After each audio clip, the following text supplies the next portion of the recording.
El estudio del día de hoy, pues trata principalmente acerca de el problema en el que nos vemos envueltas todas las mujeres por la moda de nuestra actualidad.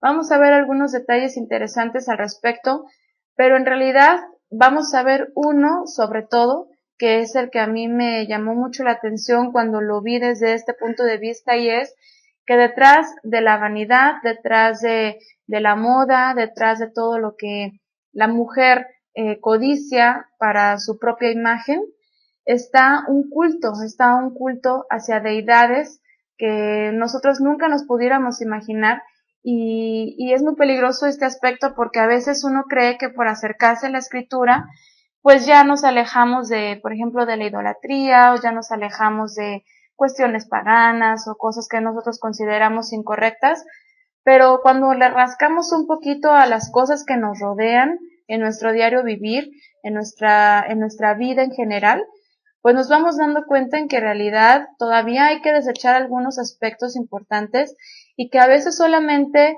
viéndolos como los vamos a analizar hoy, el día de hoy, pues es posible hacer esto. Así que bueno, el título del estudio del día de hoy lo he llamado así: vanidad, culto femenino, porque en realidad todo lo que conlleva al ego femenino es un culto a deidades muy, muy antiguas, y lo vamos a analizar. Para esto vamos a recordar como contraparte lo que la escritura nos dice. ¿Qué es lo que la escritura le dice a la mujer?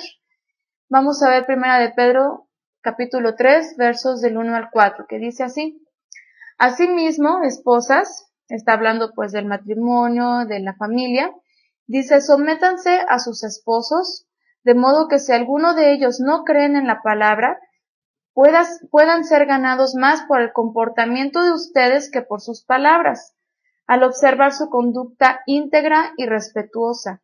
Que la belleza de ustedes no sea la externa, que consiste en adornos tales como peinados ostentosos, joyas de oro y vestidos lujosos. Que su belleza sea más bien la incorruptible, la que procede de lo íntimo del corazón y consiste en un espíritu suave y apacible. Esta sí que tiene mucho valor delante del Eterno. Y es curioso porque esta palabra valor precisamente nos puede recordar a la mujer de valor, o a la mujer virtuosa, como la conocemos dentro de las traducciones más comunes, pero en realidad esta palabra de la palabra virtuosa en hebreo, que es Jail o Eshet Jail, mujer virtuosa, en realidad es la palabra mujer de valor.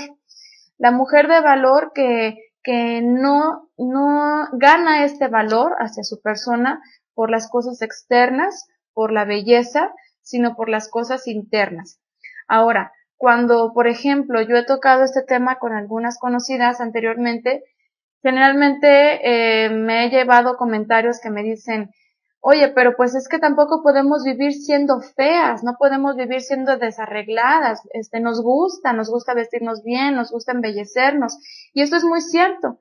La mujer tiene esto innato, yo creo que todas, de que tiene un deseo de verse presentable, de verse bonita, de verse agradable. Sin embargo, a lo largo del estudio vamos a estar viendo que en realidad guardar el recato, como lo hemos visto en clases anteriores acerca del cenut, del recato, que lo tenemos disponible en la página web, hablar del recato no precisamente es hablar de la fealdad de la mujer, o sea, no precisamente es decir, la mujer para guardar un recato tiene que verse despreciable, porque no. En realidad vamos a ver que el recato de la mujer consiste no solamente en no verse extravagante o exuberante o despampanante en su físico, sino también todo lo contrario. El recato de la mujer consiste simplemente en mantener una línea íntegra, es decir, que no se vaya ni para un lado ni para otro extremo. La belleza en una mujer comúnmente es entendida como aquella que cubre los requisitos impuestos por las diferentes sociedades a través del tiempo.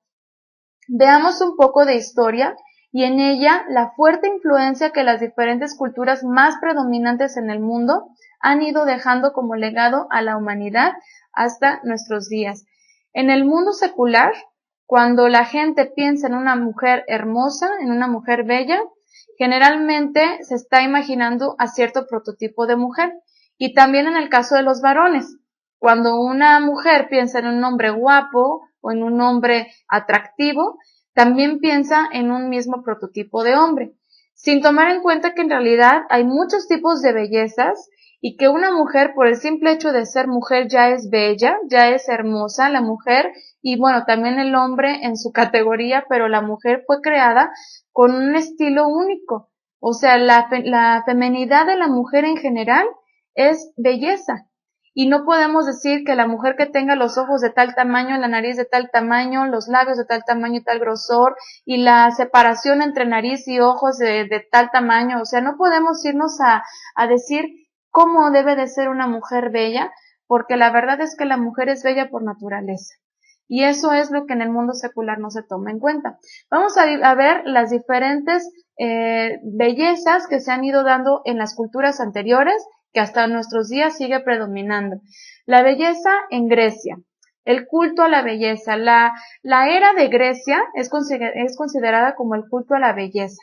De hecho, pues todas nosotras sabemos que precisamente es de Grecia de donde proviene todo lo que tiene que ver con el ego, todo lo que tiene que ver con la vanidad, todo lo que tiene que ver con el culto al cuerpo, de donde vienen las Olimpiadas. Bueno, sabemos que Grecia es una civilización que definitivamente fue categorizada como la civilización de la belleza. Ha sido tal su influencia en las culturas occidentales posteriores que su cultura y su arte han configurado el llamado ideal clásico de belleza. Eran, en contraste con los egipcios, todos los estamentos sociales los que compartían esta inquietud por la estética. Hasta tal extremo llevaron este gusto por la belleza que en uno de sus libros, Apolonio de Herófila explica que en Atenas no había mujeres viejas ni feas, así las llama él. De hecho, fueron los griegos que difundieron por Europa gran cantidad de productos de belleza, de fórmulas de cosmética, así como el culto al cuerpo, de donde vienen las Olimpiadas, y los baños. En resumen, el concepto de la estética. La mayor atención la presentaban al cuidado del cuerpo. Los cánones de belleza griega no toleraban ni la grasa ni los senos voluminosos. Era necesario cultivar el cuerpo para conseguir la perfección estética que consistía en, además de tener senos pequeños y fuertes, poseer un cuello fino y esbelto y los hombros proporcionados. Hoy en día yo me imagino que la mayoría de nosotras sabemos que las mujeres que se dedican al modelaje, en realidad, bueno, pues obviamente todas son muy distintas en su fisionomía, pero cuando las presentan en las revistas o en las películas o en los diferentes movimientos de moda, pues obviamente todas tienen como que ciertas características que son muy similares entre ellas. Obviamente a todas las buscan con cierto estereotipo de mujeres. Sin embargo, a la mayoría cuando las ven ustedes en las revistas y después las pueden ver aparte en una fotografía natural de ellas, pues nos damos cuenta de que hay mucho cambio. A la mujer de hoy ya se le transforma y ya se le da el toque precisamente griego, que si ya le estiran con Photoshop el cuello para que se vea más esbelta y bueno, ahí le hacen muchísimos reacomodos. ¿Por qué? Porque se ha implantado en la mente de la mujer de hoy cierto tipo de figura femenina que todas las mujeres las ven y las quieren imitar. Y se ha perdido la autenticidad de las mujeres, se ha perdido la feminidad propia de cada mujer. En los baños era donde este amor por el cuidado del cuerpo tenía lugar. Precedían al baño diversos ejercicios físicos que preparaban al cuerpo para recibir el baño, habitualmente realizado con agua fría. También los masajes tenían un papel importante, ya que junto con el baño y los ejercicios gimnásticos lograban que en el cuerpo no hubiera rastro alguno de grasa y que se mantuviera la figura grácil y la piel tersa. La cosmética en Grecia vivió un momento esplendoroso, sobre todo los aceites. Estos se extraían de flores y se empleaban además en estética en los actos religiosos, deportivos y en la vida diaria. Los aceites perfumados se aplicaban después de los baños o de los masajes y se elaboraban con muchas flores distintas, de rosas, de jazmines, tomillo, etc. Y su fabricación se concentraba en Chipre, Corinto y Rodas. El cabello se cuidaba con esmero y se elaboraban tintes también con extractos naturales. Fíjese desde cuándo vienen los tintes. O sea, desde cuándo viene todo esto de la cosmética. En realidad, como lo vamos a ver más adelante, todo este asunto del antimonio que se usaba mucho en el rostro para dar una apariencia pálida al rostro, en Roma, por ejemplo, y en Grecia era muy utilizado. Todo lo que tiene que ver con la cosmetología está vinculado a un hecho que encontramos en el libro de Enoc. No sé cuántas de ustedes hayan tenido la oportunidad de examinar el libro de Enoc, pero es muy interesante porque ahí habla de ángeles caídos que enseñaron a las mujeres todo lo que es el arte del maquillaje para seducir, ¿ok? Y para seducir no propiamente a sus hombres, sino para seducir hombres en general, y de esta manera es como se pudieron seguir empleando todo lo que tiene que ver con las sacerdotisas en los templos paganos. La cosmética en el paganismo está asociada a los rituales paganos que se hacían en la antigüedad. Y como lo podemos ver hoy en día, que es lo mismo que en la antigüedad, pero hoy en día en términos modernos lo conocemos como prostitución, que pues en realidad las mujeres se embellecen con todo lo que pueden, hasta aparentar lo que no son, para poder conseguir, pues dinero con hombres. Entonces, todo esto de la cosmetología es muy interesante porque está asociada a lo que ángeles caídos hicieron para contaminar precisamente la raza humana. Bienvenida, Loidi.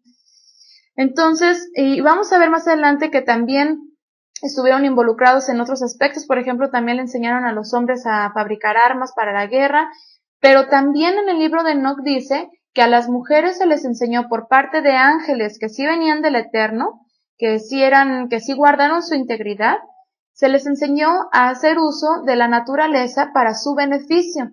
Por ejemplo, en el caso de las plantas, de los aceites, de todo lo que el Creador nos ha dado a través de la naturaleza, para poderlo usar para su beneficio, para la salud, para su propio bien, pero con fines, vamos a decirlo así, con fines santos. Es decir, que si una mujer emplea estos, por ejemplo, aceites para algún masaje que pueda ayudar en algún beneficio a la salud, o algún extracto para la piel del rostro X, pueda ser utilizado pues de una manera correcta, es decir, que no vaya a ser para que la mujer quiera salir al exterior y ser pues elogiada por su belleza de tal modo que incluso pueda hacer caer en pecado a los hombres, porque hoy en día, si nosotros vemos a las mujeres de hoy en día, pues se visten y se desvisten para la gente, o sea, para salir a la calle, para ser admiradas por el cuerpo que tienen, por las facciones bonitas que tienen en su rostro, pero con eso que provocan, pues provocan que los hombres que las estén viendo y que tienen esposas, pues entonces puedan incluso cometer adulterio desde su corazón. Sabemos que Yeshua nos dijo que no es necesario tocar a una mujer para que haya adulterio. Es con solo codiciar a una mujer, ya se está cayendo en adulterio. Entonces, tanto los hombres obviamente tienen que tener cuidado con lo que ellos ven, con hacia dónde se dirigen, cómo tratan con las mujeres que no son de su familia, pero pues también nosotras las mujeres tenemos que tener cuidado de no hacer caer a los hombres en estas transgresiones. Siguiendo con la antigüedad, con Grecia, el maquillaje de las mujeres de Atenas se basaba en el color negro y azul para los ojos. Coloreaban sus mejillas con carmín y los labios y las uñas se pintaban de único tono. Se consideraba que el color de la piel de la cara debía ser pálido, ya que era reflejo inequívoco de pasión. Pero no únicamente las mujeres y los hombres griegos tenían esta inquietud por la estética. Sus dioses buscaban también el ideal de la belleza. La figura de la diosa Afrodita de Cridona también es conocida como la diosa del amor, Celeste o Venus, la deidad romana femenina del sexo y del amor. Entonces, aquí vemos que en realidad todo lo que estaba, lo que implicaba la vanidad de los hombres de los hombres y las mujeres, estaba dedicado totalmente a sus deidades. La belleza en Roma, vamos a ver lo que sucedió en Roma, que pues finalmente adoptó muchísimas cosas de Grecia. Por eso se le llama aquí la belleza en Roma, seguidores de las tradiciones estéticas griegas. En el Imperio Romano la estética constituyó una auténtica obsesión. Hombres y mujeres atesoraban fórmulas de cosméticos, se maquillaban, peinaban y depilaban por igual. Baños y masajes, vestidos y peinados o el cuidado del cuerpo no eran exclusivos del sexo femenino, sino que todos los romanos querían embellecerse y cuidarse. Pero contrariamente a Grecia, no existía un único ideal de belleza, ya que las sucesivas conquistas del Imperio Romano recogieron influencias dispares de los pueblos dominados. Un ejemplo de ello lo constituye la locura de las romanas por ser rubias. ¿Cuántas mujeres hoy en día? Y a mí se me hizo esto tan chistoso, porque hoy en día todas las mujeres quieren ser rubias. O sea, son de cabello oscuro o de cabello, por ejemplo, café, pero muchas de las mujeres del mundo secular, ¿a poco no quieren ser rubias? Y yo antes me preguntaba, bueno, pero ¿por qué rubias? Decía yo, bueno, pues quieren imitar, exactamente, yo pensaba, quieren imitar a las mujeres de Estados Unidos, ¿no? Estadounidenses. Pero en realidad esto viene desde Roma. Fíjense, sucedió a la vuelta de la conquista por Julio César de los territorios germánicos. Las esclavas que con él trajo sorprendieron por el color de su cabello y su cutis. Con gran velocidad circularon por Roma fórmulas y ungüentos para cambiar el color, generalmente moreno de la piel y el cabello de las romanas. ¿Se imaginan en esta época de Roma el cambiar el tono de la piel? O sea, que esto haya sido posible desde entonces. ¿Hasta dónde llegaba este deseo, esta codicia de las mujeres y de los hombres de alcanzar esto que llamaron la perfección estética? En Egipto y en Grecia se inició la costumbre de tener esclavas dedicadas exclusivamente al culto de la belleza de sus amas. Esta costumbre, y bueno, ahorita que dije del cultivo de la belleza, me acordé de que hay una carrera que se llama cultura, o cómo es, de belleza. Bueno, sé que hay cultoras de belleza, ¿no? No sé exactamente cuál sería la definición de la carrera, pero bueno, finalmente como cultora de belleza, como que me hiló mucho aquí el cultivo de la belleza con la cultura de belleza. O sea, finalmente, como les digo, esto está desde estas fechas, o sea, eso no es nada nuevo. Esta costumbre se acentuó en la época romana y las esclavas se especializaron en temas concretos, en baños, en maquillaje, en tocados, etc. Sobresalen las romanas por el especial cuidado que dedicaban a los tocados. ¿Se acuerdan de esas películas que vemos de la época o esas, pues sí, películas de la época, cómo salen las mujeres con unos mega peinadotes, así, bien grandototes? Y bueno, pues eso de la época romana y hoy en día también, o sea, entre más grande sea un peinado, pues como que más espampanante, ¿no? Sofisticados y barrocos hasta lo increíble. Se hacían con materiales considerados preciosos. Perlas, telas, flores, mallas bordadas, eran manipuladas hasta conseguir el tocado más refinado. La popularización del baño llegó al extremo de edificar en Roma los conocidos baños de Caracalla, con capacidad para 1,600 bañistas. ¿Imaginan? Aquí les puse una foto, pero ¿se imaginan un lugar así con un montón de gente desnuda? Capacidad para 1,600 bañistas. O los aún mayores baños termales de Diocleciano, que podían acoger simultáneamente a 3,000 bañistas. Solo en el siglo IV había en Roma 900 establecimientos de baños termales. O sea, esto en su época empezó a ser un boom. Todos querían ir a los baños termales, todos querían tener un poco de este spa que estaba sucediendo en ese momento, un spa romano. Bueno, esto como referencia lo tomé de una página muy interesante.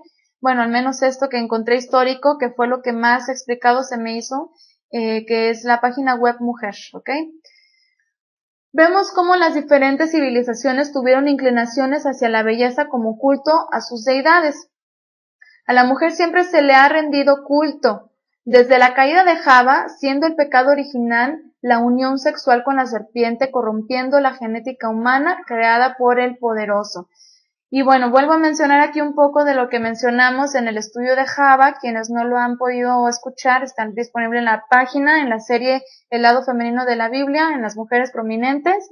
Ahí pueden encontrar a Java y hablamos un poco acerca de lo que fue el pecado original, que comúnmente se entiende dentro del cristianismo, sea católico o evangélico, que pues el pecado original fue el comer de una fruta, generalmente dicen que una manzana o que un higo, pero bueno, vemos en realidad dentro de la exégesis del momento de la historia de Java que el pecado original fue corromper la genética humana con la serpiente.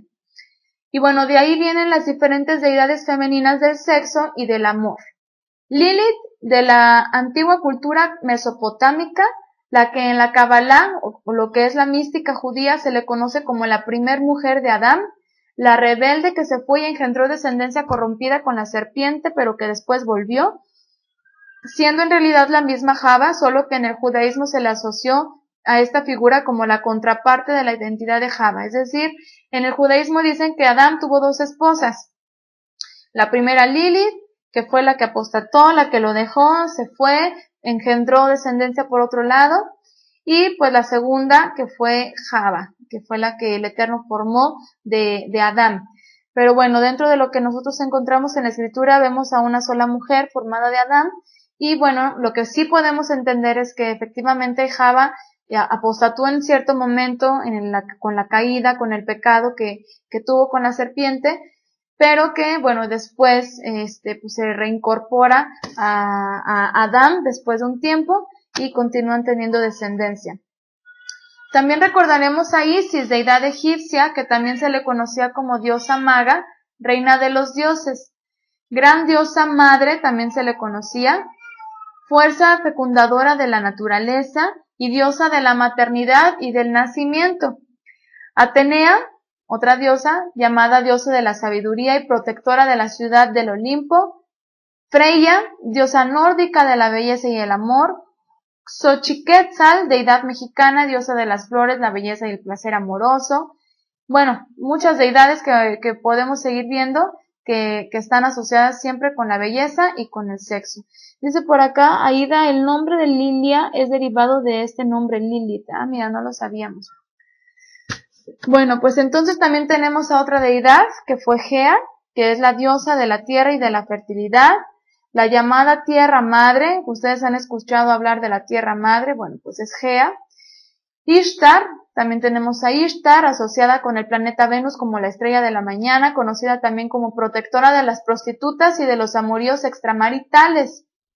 Diosa adoradora en múltiples culturas, diosa adorada en múltiples culturas con distintos nombres, comenzando por los sumerios, asirios, babilonios, y adoptado por el judaísmo paganizado de Babilonia, extrayendo de Ishtar a la reina Esther conocida en la Biblia.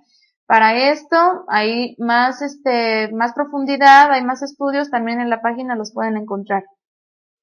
Por último, la deidad femenina más conocida en la actualidad es la popular Virgen, con distintos nombres y apariencias en el mundo según la cultura, conocida como la Madre de Dios, la Reina del Cielo, entre otros.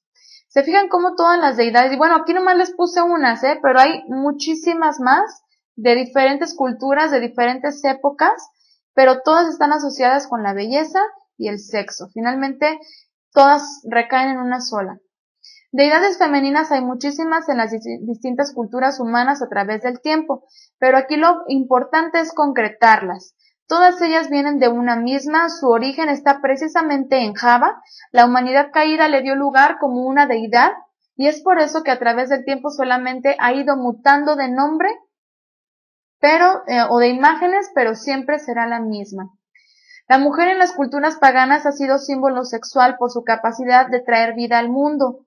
La fertilidad de la mujer ha sido usada por la humanidad para ser venerada, quitando la atención del Creador y dador de toda vida, de toda alma. O sea, finalmente, incluso apenas hace poco, por ahí en el Facebook, alguien publicaba que otra, es la misma Virgen María, pero con otro nombre que no recuerdo, pero la tienen como la madre o la mujer, o Nuestra Señora del Parto, algo así, que es a la que le rezan para tener partos exitosos.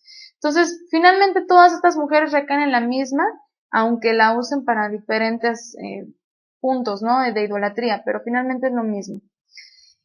Historia de uno de los accesorios de moda más antiguos. los aretes. Vamos a ver qué está detrás de los aretes, qué es lo que encontramos en la Biblia. Y bueno, con esto obviamente, este es uno de los distintivos de la belleza que hoy en día se utilizan solamente para mujeres, pero vamos a ver que su origen no fue precisamente el femenino y su origen no fue precisamente el que muchas mujeres lo utilizaran para verse bonitas, sino que tiene otro contexto, otro trasfondo que quisiera compartir con ustedes. El tema de las perforaciones tiene su complejidad. Por un lado vemos que bíblicamente los primeros hombres no tenían ni ropa que les cubriese, por otro lado cuando se quisieron cubrir lo hicieron mal.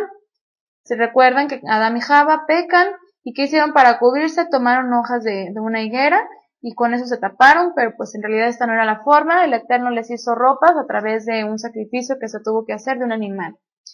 Este es un punto interesante porque el hombre debe de estar sujeto a la instrucción antes de hacer algo que no debe, como en el caso de Nadab y Abiú. ¿Se acuerdan de Nadab y Abiú, su pecado?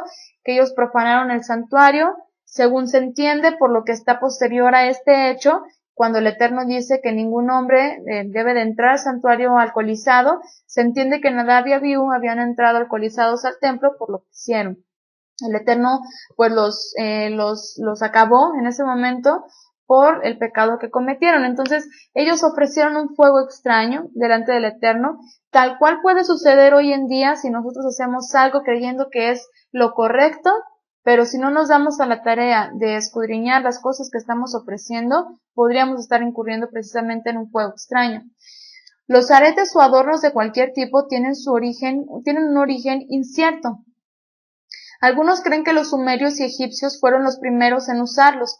Es muy posible que los primeros descendientes de Adán y Java no usaban tales cosas. Es evidente que el uso procede de todas las enseñanzas recibidas de los ángeles caídos, como lo comentábamos hace un momento. Otras cosas que recibieron fue el uso del maquillaje, la química de los elementos, armas de guerra y hasta se dice que tecnología para obtener energía libre de la cual abusaron. Hay evidencias de que antiguas civilizaciones eran más avanzadas en astronomía y tecnología. Hoy en día llaman tecnología extraterrestre, tan avanzada que el primer pecado de los seres caídos con el ser humano fue la manipulación genética. La genética que ha sido descubierta en la última parte del siglo pasado es asombroso a la luz del pasado. Este último aspecto de los ángeles caídos es elemental porque se dice que quienes portaban aretes originalmente eran los varones. Esto porque eran los sacerdotes de los dioses antiguos. Aquí está lo importante. Luego mujeres y niños.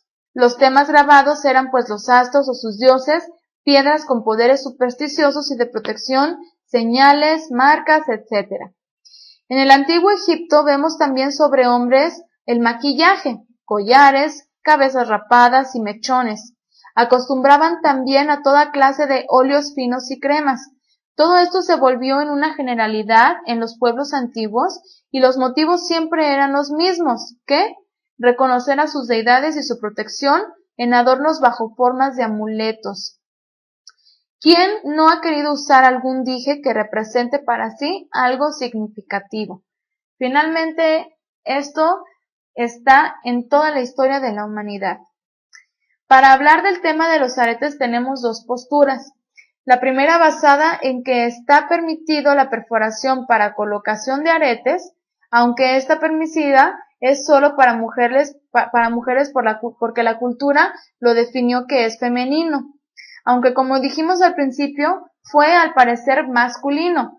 Lo mismo podríamos decir de collares, cadenas, etc. Esta postura está sostenida por el verso de la ley de los esclavos, que una vez decididos a quedarse esclavos por toda su vida, esto lo encontramos en la Torá, aunque en el jubileo quedaban libres, pero los esclavos si querían quedarse con sus amos tenían que marcarse en sus orejas haciendo una perforación. Esto lo encontramos en Éxodo 21:5, que dice así: y si el siervo dijere, yo amo a mi señor, a mi mujer, a mis hijos, a mi mujer y a mis hijos, no saldré libre. Porque recuerden que si un esclavo llegaba a la casa de su amo y ahí se casaba y tenía familia, el momento en el que era dejado en libertad, tenía que irse solo, sin su familia, porque la familia pues le correspondía al amo. Pero habían casos en que el siervo podía decir, yo amo a mi señor, a mi mujer y a mis hijos, no saldré libre. Dice la Torá, entonces su amo lo llevará ante los jueces y le hará estar junto a la puerta o al poste, y su amo le horadará la oreja con lesna o con un punzón, y será su siervo para siempre. Es decir que los aretes en la cultura hebrea eran un símbolo de esclavitud, ¿ok? Las opiniones rabínicas tienen dos vertientes. Algunos dicen que esta era una marca sobre el lóbulo y otra opinión que era una perforación de lado a lado. O sea, es decir, algunos dicen que no se perforaba, nomás era una marca, y otros dicen que sí, pues sí se perforaba. Este texto tiene su profundidad profética, por supuesto. La Torá muestra toda clase de sombras proféticas en cada mandamiento. El espíritu del mandamiento, si bien hoy en día no existe la esclavitud de la época del Éxodo, sí existen muchos tipos de esclavitud, también de amos.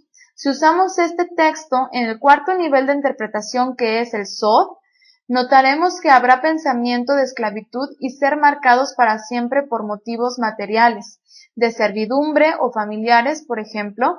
Yeshua dijo que quien no es capaz de dejar incluso su familia por causa de seguirle, o sea, de liberarse para servirle a Yeshua, entonces no es digno de él. Lucas 14:26 dice así, si alguno viene a mí y no aborrece a su padre y madre y mujer e hijos y hermanos y hermanas y aún también su propia vida, no puede ser mi discípulo. ¿Qué nos dice esto? Que en el cuarto nivel de interpretación de Éxodo 21 del 5 a 6, habrá gente que ame más las cosas de este mundo y con tal de quedarse con ellas preferirá quedarse en la esclavitud de por vida, no importando conseguir su libertad para servir al único amo que debe de tener, el Eterno. Así leemos, por ejemplo, en 1 Corintios 7:21, fuiste llamado siendo esclavo, no te dé cuidado, pero también si puedes hacerte libre, procúralo más. El contexto de Pablo sí era el del Éxodo. La esclavitud era una forma de servir a sus amos con toda su fidelidad, ya sea hebreos o romanos. Era importante rendirles honores a los amos, pero era más importante liberarse para servir con toda libertad al Mashiach. Por ello, les dice, procura ser libre. Vemos un texto más que usan para sostener que es permisible la perforación, hasta de la nariz también.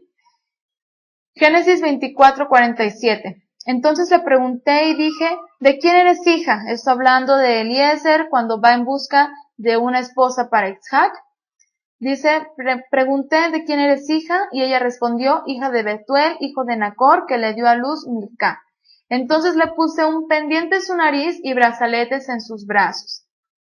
Este texto es evidente, la futura esposa de Isaac estaba siendo adornada hasta en las narices. ¿Qué nos dice este texto?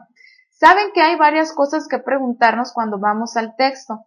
Primero, ¿por qué ella no estaba adornada como doncella? ¿Por qué fue que así lo hizo Eliezer al reconocerla? Primero, ella era aramea, recordemos esto. También Abraham.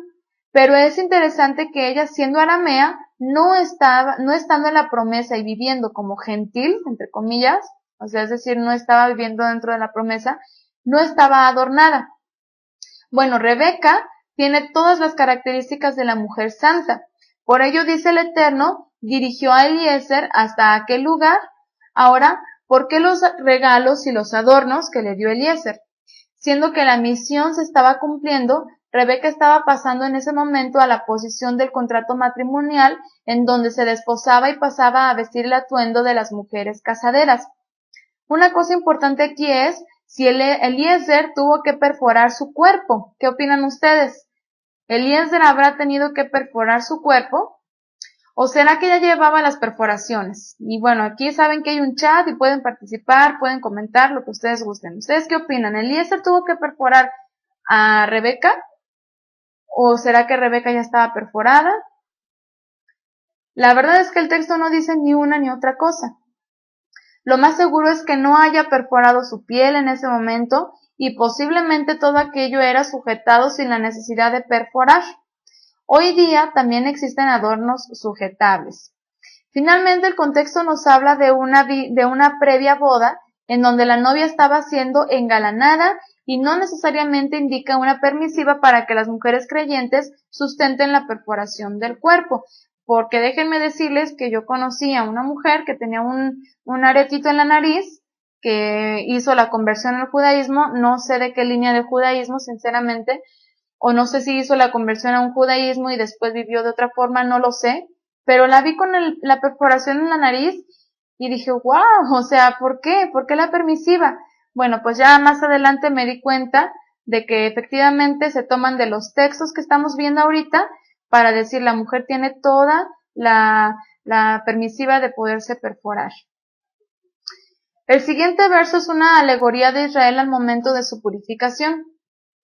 Vemos en Ezequiel 16, del 9 en adelante, que dice, te lavé con agua y lavé tus sangres de encima de ti y te ungí con aceite y te vestí de bordado, te calcé de tejón, te ceñí de lino y te cubrí de seda.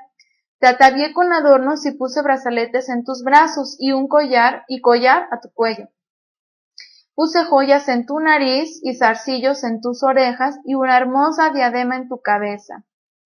Sugieren que el texto va acorde con no solo los aretes, sino con toda clase de joyería, no poco ostentosa incluso.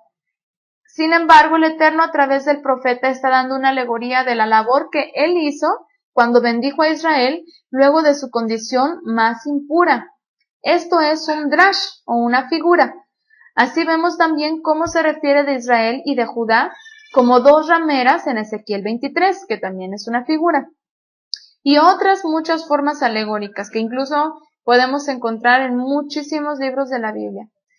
El texto no está apoyando ni promoviendo que las mujeres deban andar de tal forma adornadas para ser bellas, cosa que además no es bíblica, pues la belleza no la define lo que tiene una mujer, sino lo que es como ser humano y creyente. Tenemos por el contrario un texto que se contradeciría respecto a las mujeres de Israel, que vemos en Isaías 3:16 en adelante.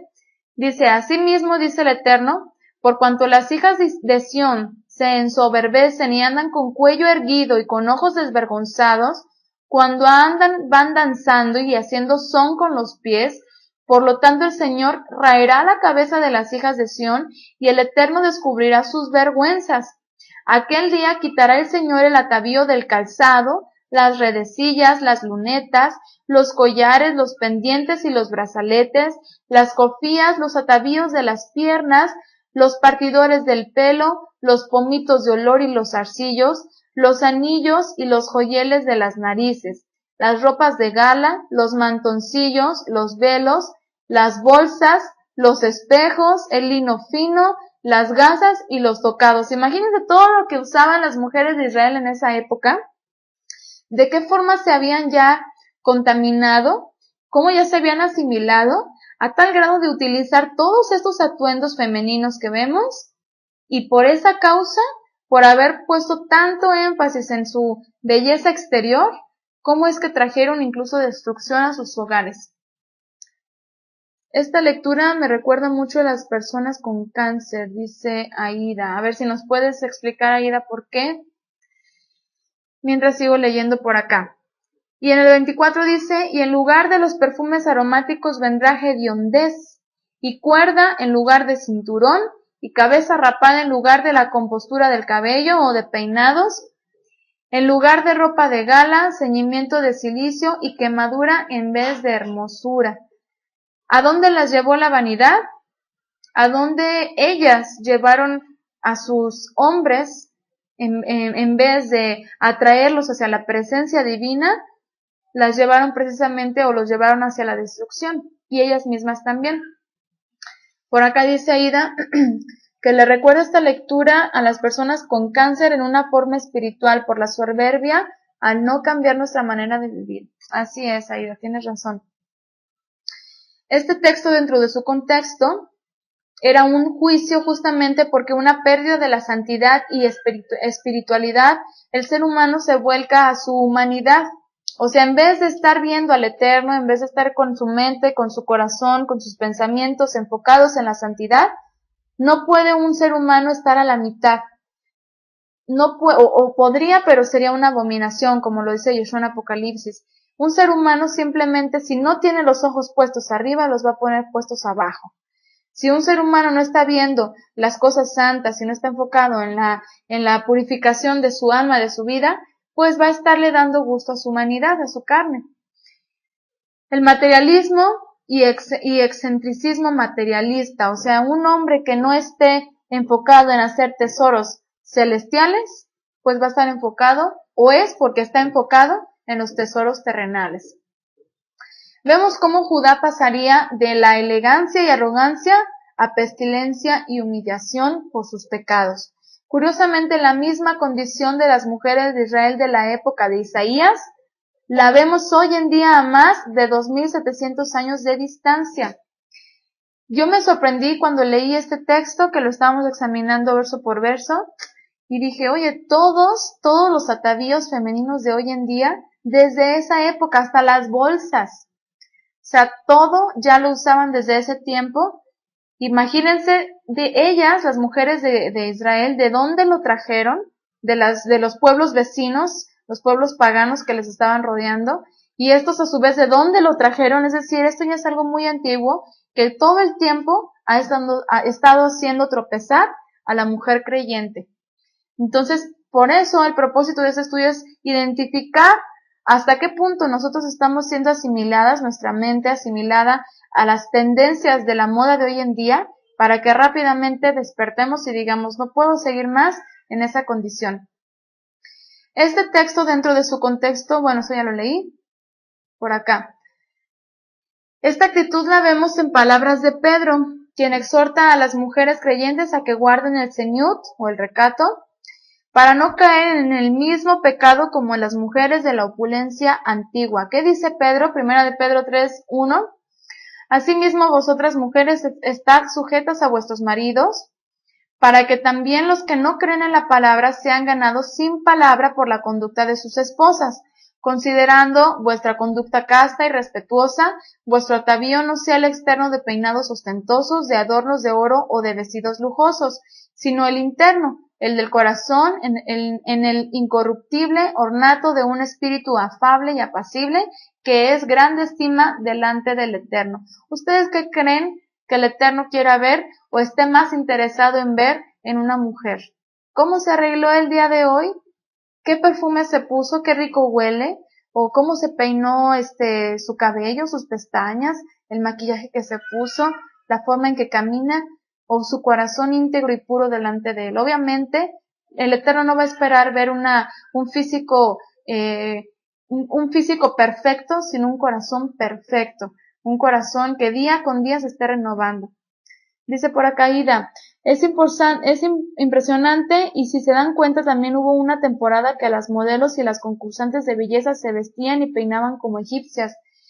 Pues sí, bueno, seguramente hasta la época, ¿no? De hecho, yo estaba recordando cuando estaba preparando este estudio, recordaba que hoy en día se usa muchísimo ese lapicito negro en los ojos como delineador. Ok, sí, cabello negro lacio y ojos super maquillados. Ese distintivo precisamente de los ojos, de contornear los ojos de color negro o de otro color, pero generalmente negro, precisamente está haciendo alusión a la época egipcia. El tatuaje también, el ojo egipcio también. Entonces, y hoy en día lo siguen usando, o sea, podríamos decir, uy, es la moda, pero pues es una moda que tiene más de 3000, 4000 años. Eso del ojo delineado de negro. Y precisamente me llamó mucho la atención un documental que vi sobre Cleopatra, de cómo ella se embellecía porque su arma más potente y letal hacia los hombres era la seducción. Cleopatra no triunfó precisamente por ser una mujer demasiado, una gobernante esplendorosa por su sabiduría, vaya.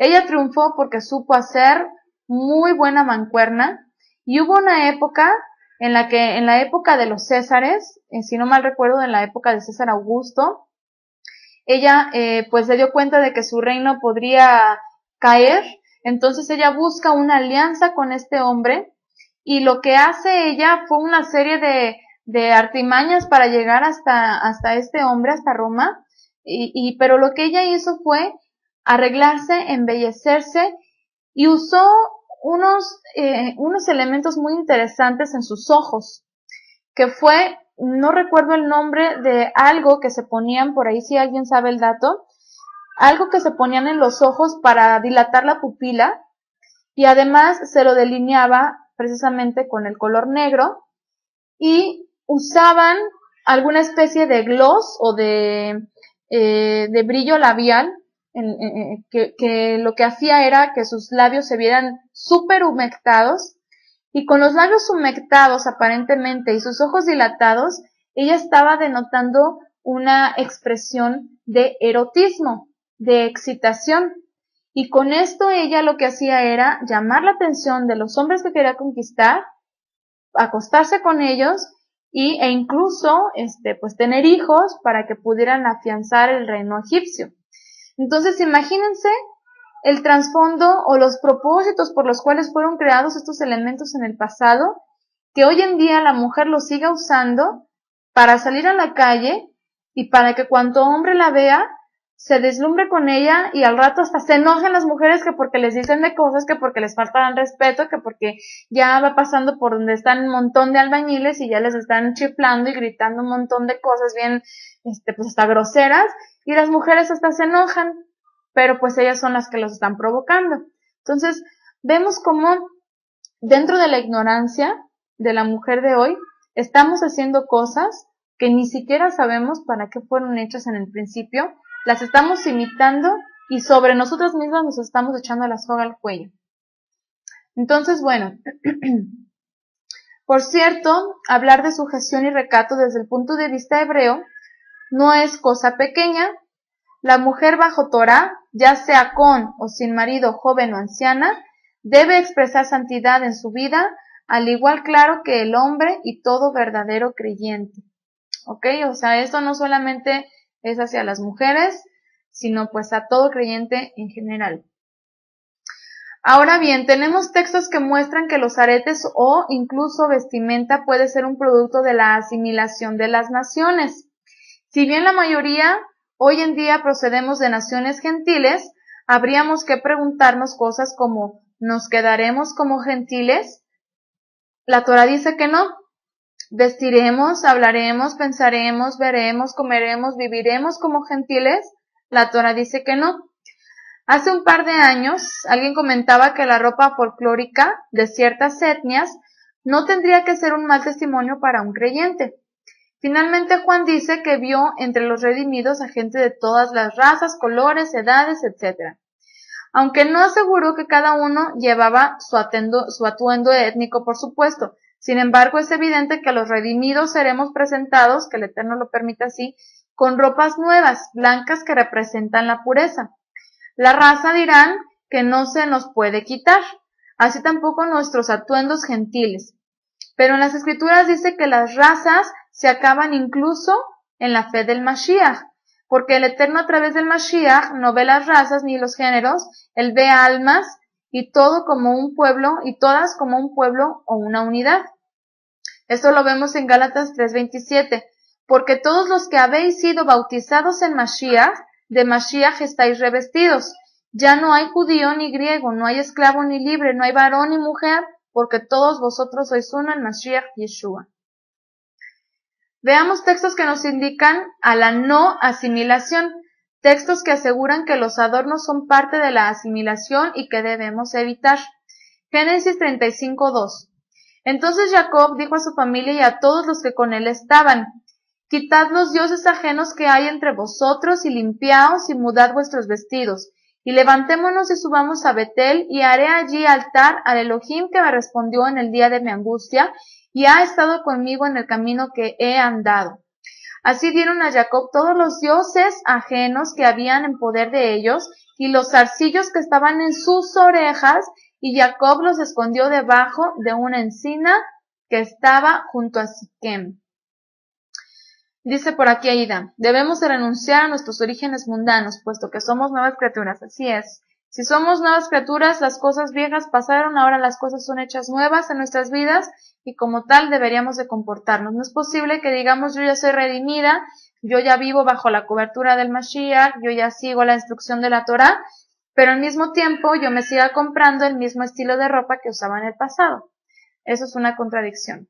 Entonces, pues bueno, aquí vemos cómo en Génesis 35:2 en adelante hay una postura muy interesante en la que habla acerca de los arcillos, de los dioses, y déjenme decirles como testimonio que yo hice exactamente esto, no recordaba yo este texto, no lo hice con esta intención, pero justamente en el momento en el que, bueno, pues entonces, como vemos por acá en el texto, yo lo hice sin recordar que estaba aquí escrito, pero justo cuando mi esposo me hizo ver estos detallitos, y él no con la intención de que yo ya dejara mis aretes y todo esto, en realidad a mí me encanta porque él nunca me ha impuesto las cosas, siempre me ha dicho, mira lo que dice acá, o simplemente cuando él lo comparte es cuando de pronto a mí me caen algunos veintecillos por ahí, y me di cuenta que, pues bueno, dije yo, sí es cierto, o sea, eso de los aretes está relacionado con la esclavitud. Pensaba yo, si tengo una niña, porque ya está embarazada, pues no le voy a poner sus aretitos. Y yo agarré mis aretes y así, pues los tiré a la basura, ¿no? De por sí, pues yo no soy así como que muy adepta a cosas de oro y cosas así. Casi siempre, de hecho, mis aretitos me los hacía yo, compraba piedrecitas así bonitas y yo me las hacía. Y pues los agarré y los tiré a la basura. Dije, ay, pues no importa, no tienen mucho valor. Y cuando vi esto, y precisamente también cuando estaba preparando este estudio, dije, bueno, finalmente, así como en algún momento decidimos dejar, por ejemplo, la música pagana, y dijimos, esta música no me edifica, no es buena para mi alma, contamina mi alma, la voy a dejar. Bueno, pues para mí, al menos lo comparto como testimonio, pues para mí así fue, y dije, bueno, pues vamos a tirar esto a la basura. Y créanme que al principio así como que yo pues me arreglaba, por ejemplo, para Shabbat, y yo así como que, híjole, me falta algo, algo me falta, ¿qué me pongo? Pero me fui acostumbrando y pues ya después me di cuenta y dije, es que solamente la visión o el constructo mental que yo traía de que es que faltan los aretes o como mi niña cuando nació que es tan parecida a mi hijo, a su hermanito mayor, que yo decía, es que parece niño, necesita aretes. Pero pues ya con sus diademitas y cosas así bonitas, digo, no, ahora sí parece niña. Entonces todo el tiempo la quiero traer de moño con diadema o algo así, para que parezca niña. Pero finalmente esa idea que tenemos muy metida en la cabeza de que le faltan los aretes porque si no parece niño, o de que algo me falta para verme bien o para verme completamente arreglada como para una fiesta o algo parecido, pues es simplemente lo que la misma sociedad nos ha impuesto. Pero cuando ya lo empiezas a ver con estos ojos bíblicos y dices, eso no ha existido siempre, eso en su inicio no era lo que hoy en día es, y primero era para hombres y ahora es para mujeres, y ahora los hombres que se ponen un arete pues se ven mal, o sea, así como que dices, bueno, es que eso es pura cuestión de culturas. Entonces finalmente ya está en cada una de nosotras por lo que queremos decidir. Dice por acá Marlene, cuando yo hice esta pregunta a mi pastor, ¿por qué no deberíamos de usar aretes u oro? Me dijo un versículo y yo, por obediencia, cambié.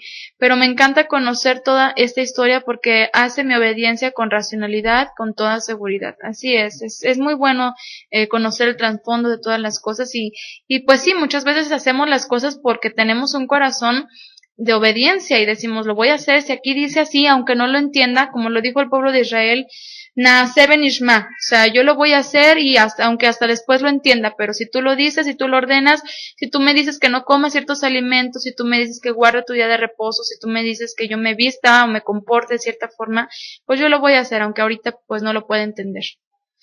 El contexto de este texto es muy interesante.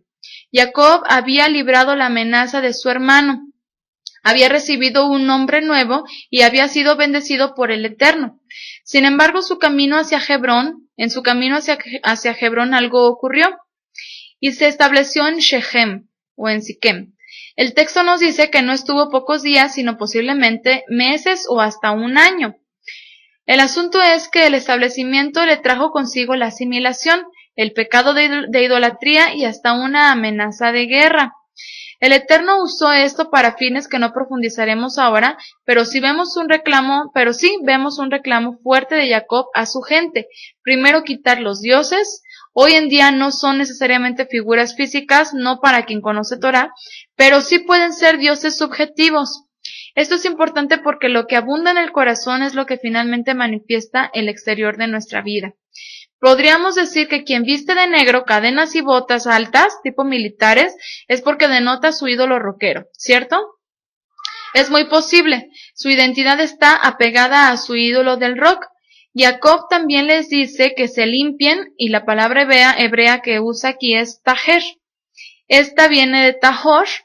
Espero que todas puedan ver aquí las letras hebreas, que significa pureza, la cual encontramos en todo el libro de Levítico.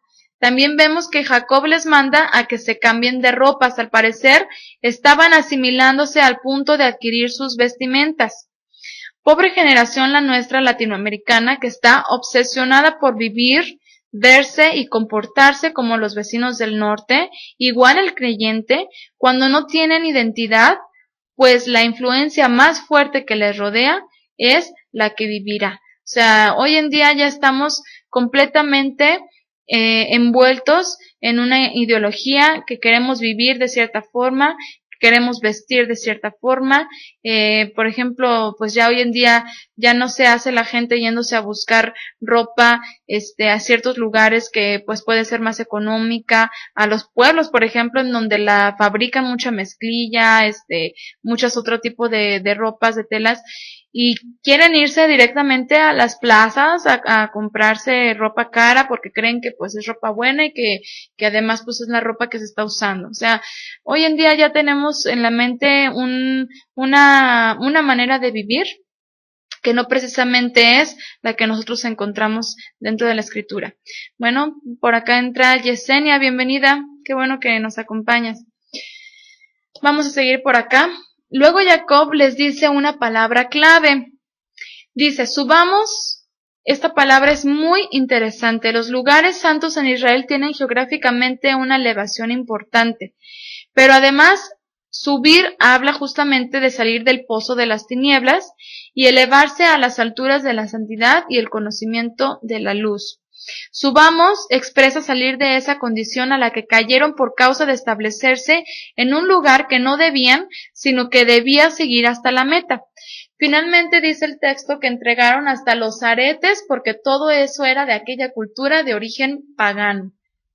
Y bueno, aquí me estoy acordando también de lo que sucedió con Dina, ahí en Siquem. Recuerden que ella, dice el texto, que salió a ver a las mujeres de la ciudad. Y en una de esas fue cuando el hijo del rey de Siquem la toma, la viola y bueno, trae sobre su familia gran dolor. Y pueden encontrar también la historia de Dina en el lado femenino de la Biblia, en la sección de la serie del lado femenino de la Biblia. Y bueno, pues es muy triste esto, y todo precisamente porque Dina sale a observar a las mujeres de la ciudad y a ver qué era porque seguramente algo ya les llamaba la atención.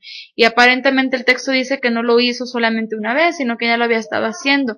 Entonces es muy importante que nosotros identifiquemos cuando estemos haciendo lo mismo que hizo Dina para no caer también en algo como lo que ella cayó. Veamos otros textos que nos muestran que los aretes los usaban tanto en Egipto como los árabes y otros pueblos. Dice Éxodo 32:2, dice, y Aarón les dijo, apartad los zarcillos de oro que están en las orejas de vuestras mujeres, de vuestros hijos y de vuestras hijas. Traédmelas y traédmelos, dice. Los que sacaron de Egipto, pues era lo que usaban en Egipto. Estos fueron usados para el becerro de oro. Y les dijo Gedeón en Jueces 8:24, quiero haceros una petición, que cada uno me dé los zarcillos de su botín, pues traían zarcillos de oro porque eran ismaelitas. Con esos aretes, por cierto, Gedeón hizo un efod y fue de tropiezo para Israel. Oseas 2:13.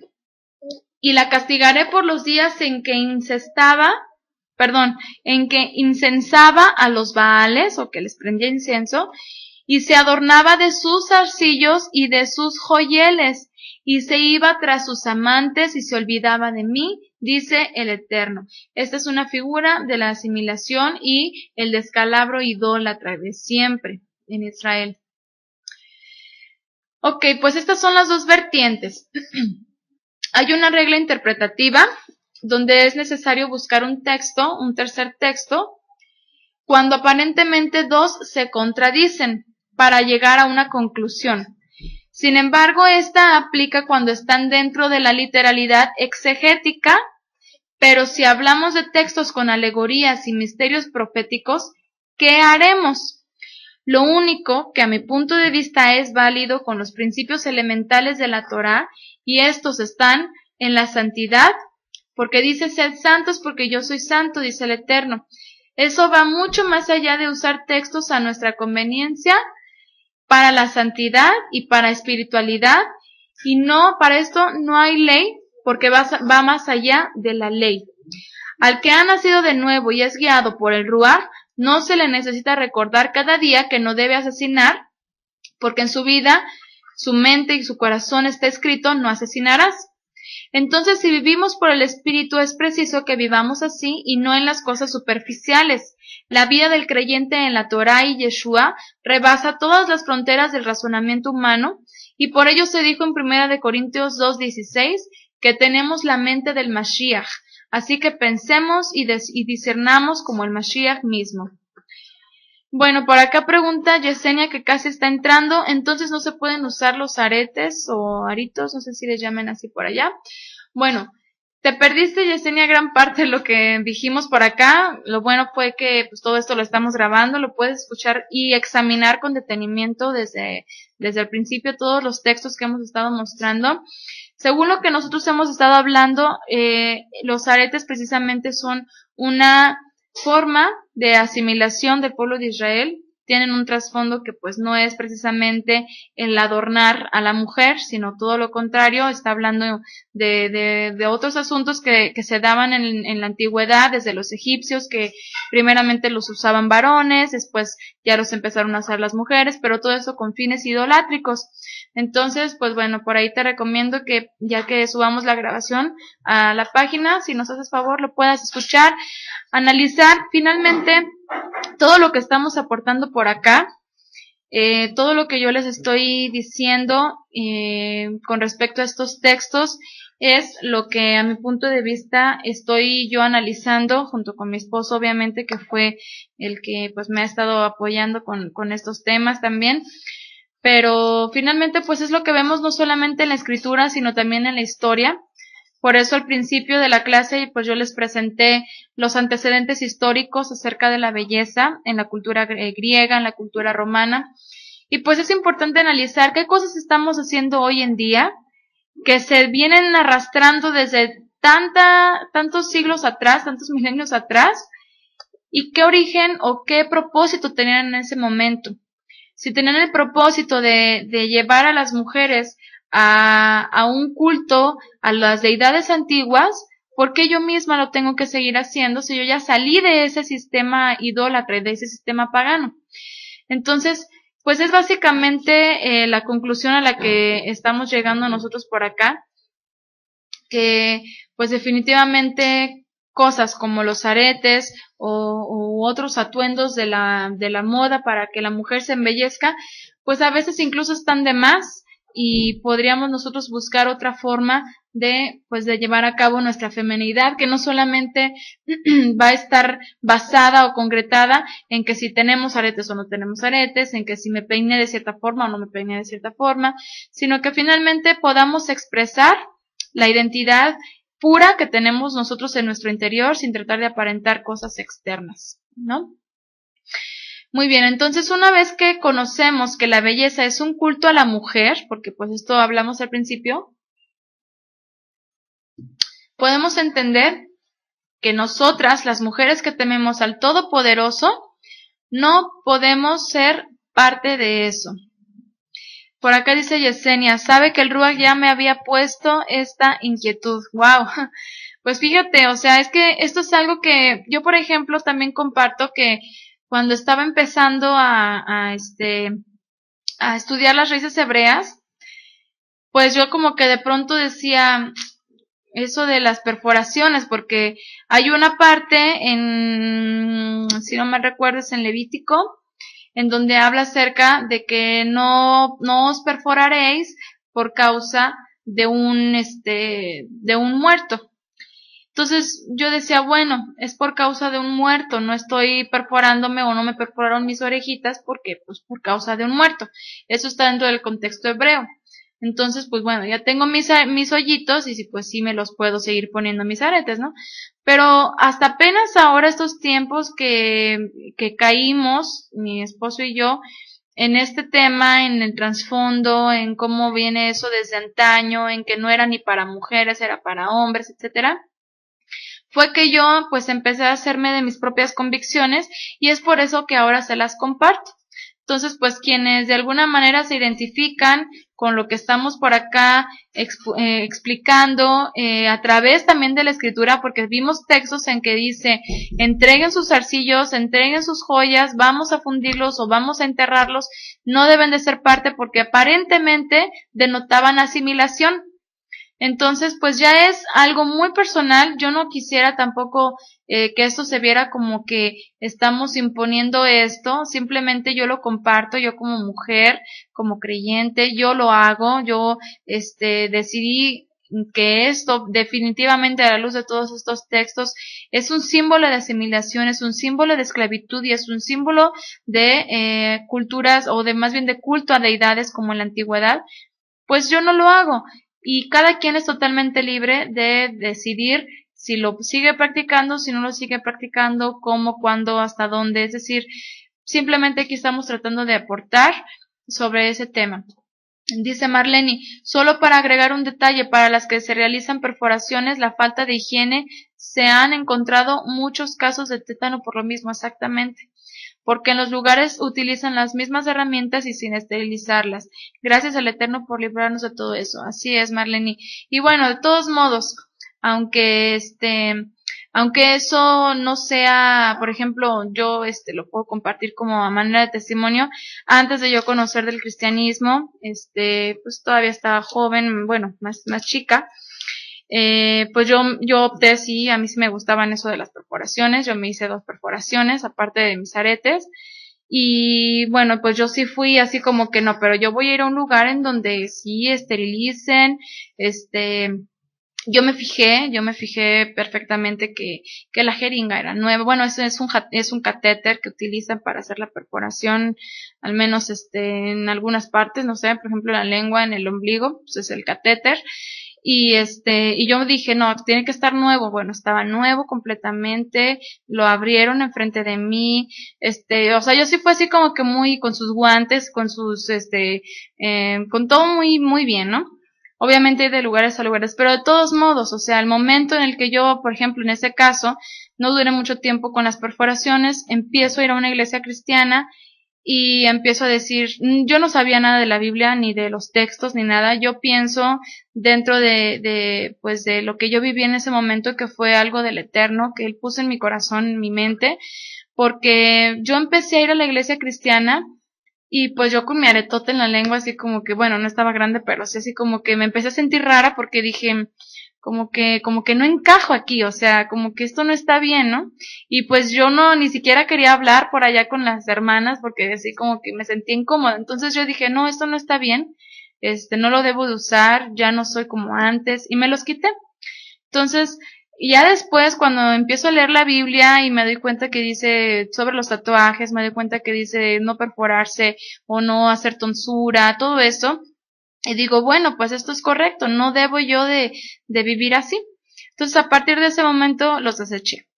Pero hoy en día, examinando toda esta información y recordar ese tiempo, y digo, de veras que el Eterno es bueno y no se equivoca, y Él, de alguna forma, tal vez en nuestra ignorancia o tal vez dentro de nuestros mismos pecados, nos hace razonar y nos hace discernir y decir, esto no está bien, lo tengo que desechar. En mi caso, de la misma forma como lo viví con perforaciones, con piercings anteriormente, hoy en día con los aretes me pasó igual. Y dije, pues sí es cierto, o sea, ¿qué diferencia hay entre mí y otra mujer? Pues ninguna, porque ambas traemos aretes. Entonces yo cuando por ejemplo voy a ciertos lugares, por ejemplo cristianos, que comparto con cristianas y me ven y así como que, oye, ¿y tú no usas aretes? No. Oye, ¿y a tu bebé no la perforaste? No. Oye, ¿y por qué? Entonces a mí eso me ha dado una pauta y así como que mira, pues y ya les empiezo a compartir un poco de lo que aquí vemos, ¿no? Entonces, bueno, es importantísimo que lo examinemos, que lo comprendamos y que por discernimiento propio, que por convicción propia actuemos. Dice Aida, yo llegué a tener casi 200 pares de aretes, ahora no los puedo usar ni medio día porque me irritan, me hacen daño. Sí, es muy curioso. A mí, apenas hace como unos 4 o 5 meses, me regalaron un par de aretes así chiquititos.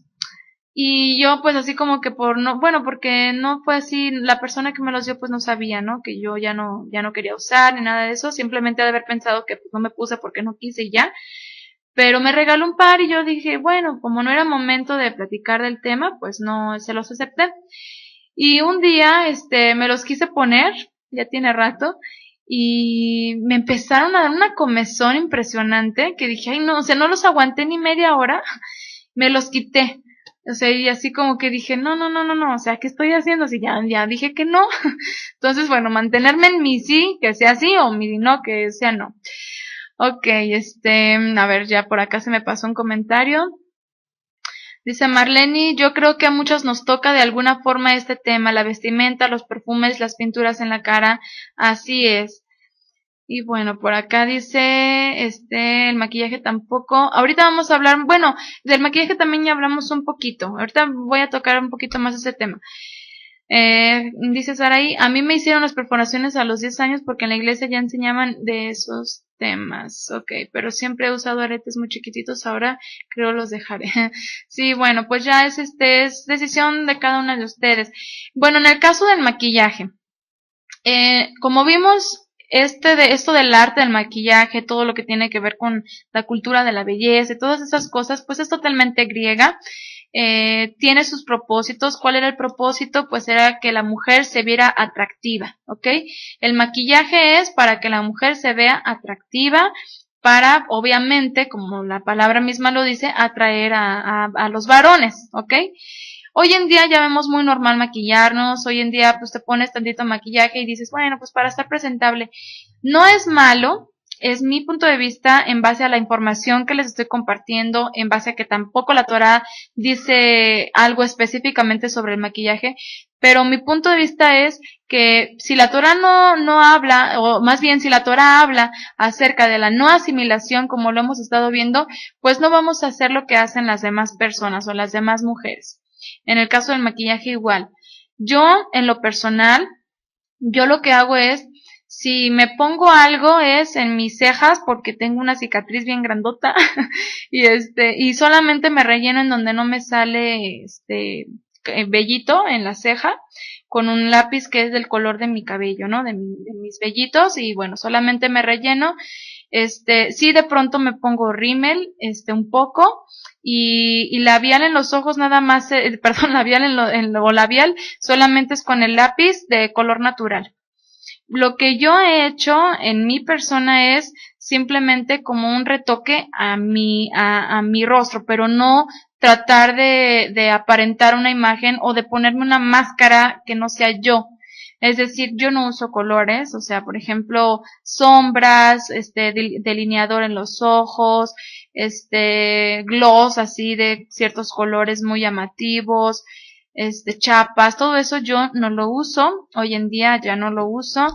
Sí, para mí, mi forma de, por ejemplo, de estar presentable, por ejemplo, sobre todo, primeramente, pues para mi esposo, segundamente para las festividades, todo eso, bueno, es lo único que hago. Pero yo pienso que aquí ya toca de cada una de ustedes, o sea, que cada una diga, bueno, ¿sabes qué? yo no quiero usar nada de maquillaje, pues está súper bien. Yo en lo personal me siento incómoda porque tengo una cicatriz y digo, no, no me gusta. ¿Por qué? Porque siento que llama la atención mi cicatriz. Entonces me la relleno con tantito lápiz. Pero ya es de cada una de nosotras, ¿no? Lo que yo puedo sugerir es que si te vas a maquillar de alguna forma, que sea algo natural, que sea algo que no haga que tu rostro se vea distinto a lo que realmente tú eres, que no aparentes algo diferente. De hecho, lo que se usa en el rostro como maquillaje en general, pues si yo no sé si he entendido bien, pero le llaman máscara. Es una máscara. Porque finalmente no es tu apariencia natural la que la gente está viendo. Entonces, yo puedo sugerir eso, que si te vas a maquillar, que si vas a optar por ponerte algo en tu rostro, pues que sea algo muy natural, que sea algo muy tenue, que no uses colores distintos a los de tu color natural, ¿no? Pero, pues bueno, ya definitivamente ya va de cada circunstancia, de cada mujer, etcétera. Bueno, muchísimas gracias por su participación, ¿eh? Me gusta mucho que estén por acá aportando. Dice Marlene, y creo que la clave es la sobriedad. Exactamente, ser sobria, exactamente. O sea, no aparentar algo que no somos. Esa también es algo importante. Muy bien, ¿qué significa belleza en términos bíblicos? Y bueno, para esto vamos a ver el proverbio que muchas conocemos, que es el proverbio 31:30. Que dice así: engañosa es la gracia y fugaz la hermosura. La mujer que teme el Eterno, esa es alabada. Esta traducción es la Nueva Reina Valera 1990. Por eso está un poquito distinto a lo que ustedes tal vez han escuchado comúnmente, o no recuerdo si está igual, no recuerdo, pero creo que sí está diferente. Y bueno, en hebreo, se los puse en hebreo porque es importante la palabra hermosura o gracia, hermosura sobre todo. En hebreo dice así: Sheker, Hagen, Behabel, Hayafe, Isha Yareat, Hashem, o el nombre, Hi Tatehalel. ¿Ok? Dice aquí, la palabra hermosura en hebreo es Yafé, que es la que tienen por acá, cuya raíz es la palabra Yafa, que significa ser brillante, por implicación, o hermoso, adornar, engalanar, hacerse hermoso, o todo lo que conlleva a esto, ¿no? A la hermosura exterior. Esto lo tomé de la concordancia exhaustiva de Strong. Con esto entendemos que la palabra hermosa o bella es totalmente subjetiva y carece de una esencia trascendental para la mujer, y según lo que nos dice el texto está de más, pues lo importante o verdaderamente valioso en una mujer no son sus adornos externos, sino su entrega al Padre, por lo cual podrá ser merecedora de recibir verdaderos elogios. Es decir, una mujer que es alabada o que es reconocida por su belleza, porque tiene un bonito cuerpo, porque tiene bonitas facciones, porque se viste muy fashion, porque su cutis está perfecto, puede ser alabada por los hombres, pero no va a ser alabada por el Eterno.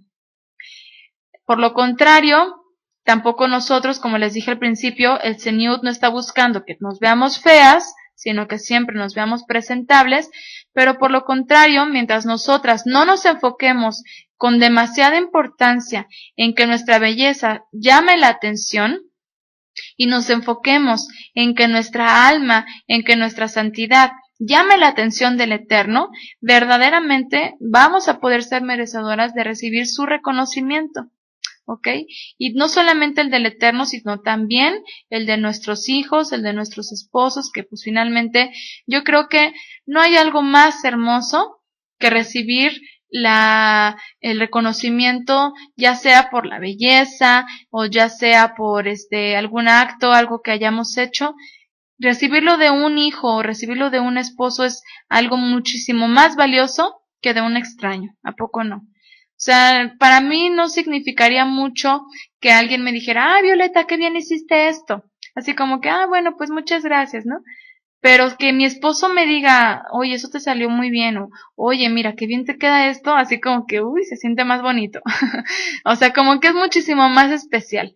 Entonces, pues bueno, ahí está el que nosotras como creyentes estemos buscando, o el reconocimiento humano, el reconocimiento que algún día va a pasar, porque por muy hermosa que una mujer sea en este momento, va a llegar un tiempo en el que esa hermosura se va a acabar. Por eso aquí el texto dice, engañosa es la gracia, o sea, esa actitud, divertida de una mujer puede ser un arma de doble filo. Y fugaz la hermosura, o sea, la belleza física en un 2x3 se va a pasar. De pronto, cuando esa mujer no se dé cuenta, al verse al espejo va a encontrar una pequeña arruguita por aquí, una pequeña arruguita por allá, y esa pequeña arruguita o esa canita que sale por ahí, o ese defecto físico como muchos lo podrían ver, muchas mujeres egocéntricas o vanidosas lo podrían ver, eso va a amargar su corazón. Entonces, por eso es lo importante desde ahora el primeramente apreciarnos como somos, el agradecer al Eterno por lo que nos dio, por cómo nos creó, por lo que nos ha concedido como mujeres, y no enfocarnos tanto, no poner nuestros ojos en la belleza terrenal, en la belleza física, que pues en algún momento, cuando menos lo esperemos, se va a pasar. En la escritura, ¿qué define a una mujer hermosa? Dice la Biblia que Sara era una mujer hermosa. Ribca y Rachel también. ¿Y cómo eran ellas? ¿Cómo se comportaban ellas? Primera de Timoteo 2:8 dice, quiero pues que los hombres oren en todo lugar, levantando manos santas, sin ira ni contienda. Asimismo que las mujeres se atavíen con ropa decorosa, con pudor y modestia, no con peinado ostentoso, ni oro, ni perlas, ni vestidos costosos, sino con buenas obras, como corresponde a mujeres que profesan la piedad. ¿Qué significa esto? Como mujeres que profesan la piedad. Es decir, mujeres que verdaderamente expresen esa pureza de corazón que solamente nos la puede dar la Torá y nuestra fe en Yeshua. Si ella, Sara, Ribca, Rachel, fueron las madres de una nación que conocería y obedecería al Creador, y sería la nación elegida para traer al Mashiach, o al Mesías, seguramente que vivieron una fe limpia, obedeciendo a sus maridos, siguiendo sus ejemplos, pues al final ellos hablaban con el Creador y le obedecían. Es decir, por ejemplo, Ribca o la misma Sara, pues no conocía directamente al Eterno, pero lo conocía a través de su esposo, igual Ribca, igual Rachel, y de alguna forma fueron influenciadas por la vida piadosa de sus esposos para ellas también vivir en una manera correcta. Entonces, así como ellas se hicieron, pues también nosotros deberíamos de vivir. Ok, dice Aida Eusebia, es hacer como hacía el Mesías, así es. Veamos una actitud muy interesante en las mujeres hebreas de la época posterior a la salida de Egipto. En el contexto de la elaboración del mobiliario para el Mishkan o el tabernáculo, encontramos un texto bastante importante para el tema que estamos tratando. Esto está en Éxodo 38:8. Dice, también hizo la pila de bronce y su base de bronce con los espejos de las mujeres que velaban a la entrada de la tienda de la reunión. ¿Podemos entender las implicaciones de esta acción de las mujeres de esa época? Estas mujeres, dice la escritura, que velaban a la entrada del Mishkan, o sea que tenían un ministerio en particular. Muy probablemente se dedicaban al ayuno y la oración como lo hacía Hannah, la mujer que conoció a Yeshua siendo un bebé como el Mesías de Israel, como lo vemos en Lucas 2:36, que dice, estaba también allí Ana, profetisa, hija de Fanuel, de la tribu de Aser, ya era muy anciana, había vivido 7 años con su esposo y ahora era viuda de 84 años, y no se apartaba del templo donde servía noche y día con ayuno y oración. Pero ¿qué hicieron estas mujeres de extraordinario? Bueno, pues ellas entregaron un instrumento valiosísimo para la mujer. Los espejos les servían para poder estar siempre presentables ante sus esposos, sobre todo en los tiempos de unión después del periodo de Nida. Vamos a hablar un poquito más acerca del periodo de Nida. Estas mujeres muy probablemente eran ancianas, tal vez ya viudas algunas, pues se dedicaban de tiempo completo al servicio del Mishkan, como lo hacía Hannah. Estos espejos eran muy especiales para ellas, pues era un símbolo de cuando se preparaban para el encuentro con sus esposos. En aquella época recordemos que este aspecto era muy importante porque se trataba de la labor que ellas hacían para tener descendencia de sus maridos. Aquí cabe mencionar que dentro de los comentarios judíos, hacen un comentario al respecto que parece interesante, que ellos sugieren que estas mujeres con estos espejos eran las mismas mujeres que en la época de la esclavitud del pueblo de Israel en Egipto, se afirmaron tanto en la idea de decir vamos a tener más descendencia. ¿Por qué? Porque ellos sabían que algún día iba a venir alguien que los sacaría de la esclavitud, porque se le fue dicho a Abraham. Entonces, estas mujeres supuestamente eran las mismas que, a pesar del decreto del faraón de que todos los varones debían de morir, ellas hacían que sus esposos las siguieran amando y las siguieran deseando a pesar del arduo trabajo, la esclavitud tan dura por la que estaban pasando, y que para que llegara un momento al final del día de trabajo, que llegaran a sus hogares, ellas se embellecían lo más que podían para poder recibir a sus esposos y pudieran unirse con ellas. Entonces, seguramente, bueno, es lo que dicen los rabinos, que esas mujeres son esos espejos que ellas utilizaban en esos tiempos para, con lo que se hizo el lavacro. Y bueno, si no fueron precisamente esas mujeres, si no fueron precisamente esos espejos, de todos modos, esas mujeres que llevaron los espejos a Moshe para hacer el Mishkan, de todos modos, ¿por qué tenían espejos? Si los espejos solamente tenían una función y era reflejarse, era verse. ¿Por qué querían verse? Bueno, cabe mencionar también aquí que podría haber sido una parte de la asimilación también de algunas mujeres en el pueblo de Egipto, porque allá en Egipto, pues las mujeres sí, de Egipto los utilizaban, pero si no, de todos modos, obviamente la mujer siempre ha hecho uso de este instrumento para verse bien, para verse presentable, pero ojo, para el marido, para el esposo, para que esos detalles que yo cuide sean para él y no para hacerlos, para entregárselos a quién sabe qué patán afuera en la calle o para solamente apantallar a la vecina para que vea que yo también me he visto muy mona. O sea, en realidad, eso tiene que ser primeramente para que nosotros podamos seguir teniendo el agrado hacia nuestro esposo.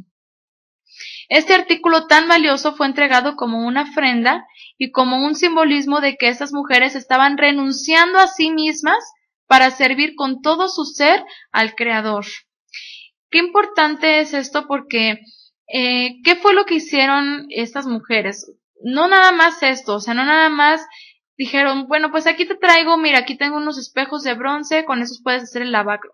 Obviamente en esa época que tenían muchos instrumentos de bronce, muchas otras cosas que podían haber llevado para que se usaran para esto, pero precisamente estos espejos, como aquí lo menciono, puede hablarnos de que ellas estaban renunciando a sí mismas para servir al Eterno, y ese lavacro es muy importante porque en ese lavacro los sacerdotes o los levitas llegaban y se limpiaban, se purificaban antes de entrar al tabernáculo, al santuario.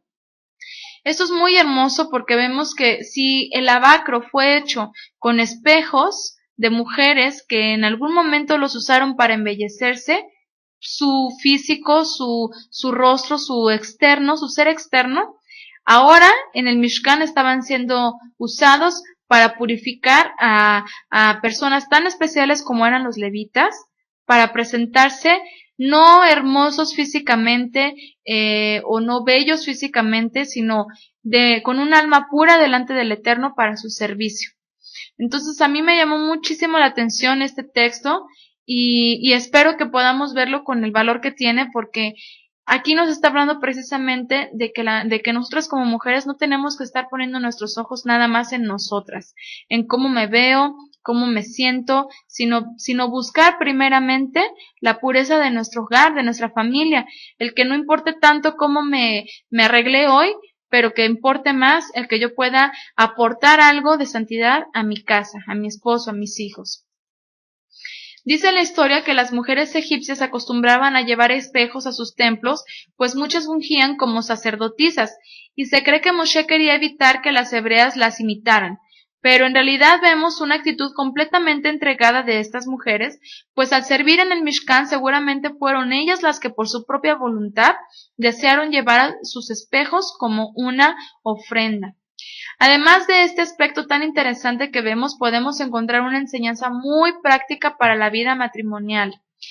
La mujer siempre ha deseado embellecerse, generalmente para ser alabada, pero una mujer temerosa del Eterno debe poner principal esmero en su belleza en los tiempos de unión con su marido. La unión sexual dentro del matrimonio es algo sagrado, tanto para la pareja como para el Creador, de esta forma de expresar el amor entre dos seres. Y es por eso también que ha dado órdenes para que estos tiempos sean los más hermosos posibles. Un recurso que tenemos para que esto pueda ser algo muy, muy especial son las leyes de pureza familiar que encontramos en la Biblia, en la instrucción, y dentro de ellas las leyes de nidá o de separación que vemos en Levítico 15 del 19 en adelante, que por cierto también sobre este tema ya lo hablamos, ya lo platicamos, y también está por ahí el escrito en la página de internet, en la sección de estudios. Para que una vez llegado el tiempo de unión, la mujer pueda hacer uso de todos los recursos a su alcance para alistarse para su marido. Esto cambia la percepción del arreglo femenino. Mientras unas mujeres lo hacen para los demás, nosotras lo haremos para el hombre que amamos, nuestro compañero, para toda la vida. Es decir, no es malo que si tú dices, yo, por ejemplo, me voy a poner, no sé, por ahí aceite de olivo en mi rostro no sé, para tonificarlo, para limpiarlo, para humectarlo, o X, o el tomillo, por ejemplo, el tónico de tomillo, pues también es muy bueno, y que para las espinillitas y todo eso, con el hecho de decir, me voy a ir a un spa en mi casa, me voy a super arreglar, me voy a embellecer, me voy a dejar mis uñas bien cortaditas, bien bonitas, no sé, me voy a hacerlo, todo lo que yo esté a mi alcance, para que esa primer noche, después de las leyes de nidá, en que yo me una a mi esposo, sea como la primer noche de bodas, sea especial, sea una manera en que estemos reavivando ese amor y esa unión entre esposo y esposa cada mes. O sea, imagínense que algunas personas usan sus días de aniversario para darse un tiempo para ellas, para volver a recordar el noviazgo, para volver a recordar esos tiempos hermosos que pasaron. Pero imagínense que ustedes lo estén haciendo cada mes. ¿Cómo sería nuestra relación con nuestros esposos? ¿Cómo sería esa relación todo el tiempo con él, después de un tiempo de estar apartados, después de un tiempo de que cada uno se dedicó a lo suyo, tal vez también al ayuno, a la oración, al estudio por su cuenta, en el que no hubo tanto contacto físico, en el que hubo más oportunidad de platicar, de conversar temas importantes, para que llegue un momento en el que ya se centren en tiempos muy íntimos, en tiempos muy especiales para un esposo y una esposa, y que eso sea como una forma de avivar esa relación íntima entre esposo y esposa. Que eso sea como un medio para que todo el tiempo estemos así cacheteando las banquetas por el esposo y el esposo por ti, y que todo el tiempo él esté, ¿sabes qué? Es que yo ya quiero estar contigo, o sea, me encantas, te amo. Y no que salga a la calle y cualquier chavita que pase por ahí con la espalda súper cortita lo haga voltear.